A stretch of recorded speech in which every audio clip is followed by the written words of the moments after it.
বন্ধুরা ঠিকই দেখেছো তোমরা। পার্কস্ট্রিটে আজকে পাওয়া গেল খাজনা। কি খাজনা, কি ব্যাপার? রাস্তার মধ্যে খাজনা কেন? পার্কস্ট্রিটে আছে ভারতবর্ষের সব থেকে পুরনো জাদুঘর, 212 বছরের পুরনো ইন্ডিয়ান মিউজিয়াম। এবং আজ মে 18, আজ হলো ইন্টারন্যাশনাল মিউজিয়াম ডে। এই উপলক্ষে একটা দুর্দান্ত প্রদর্শনী করা হয়েছিল, যার নাম নমামি ভারতম। থিমটা হচ্ছে নমামি Bharatam, many forms one truth. এখানে বিরল কিছু শিল্পকলা, পাণ্ডুলিপি, কৃত্তিবাসের রামায়ণের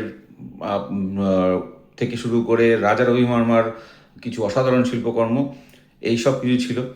এআই এবং অগমেন্টেড রিয়ালিটি এবং ভিআর দিয়ে এই সমস্ত ঐতিহ্যকে সংরক্ষণ করে রাখার জন্য প্রচুর কাজকর্ম হয়েছে, সেগুলো ছিল ডিসপ্লেতে, ইনক্লুডিং রবীন্দ্রনাথ ঠাকুরের বানানো গণেশ জননী।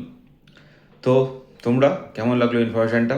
জেনে রেখো, পরীক্ষায় আসার মতো ইম্পর্টেন্ট কোশ্চেন হিসাবে মে 18 ইন্টারন্যাশনাল মিউজিয়াম ডে এবং Namami Bharatam many forms one truth, এইটা ইম্পর্টেন্ট।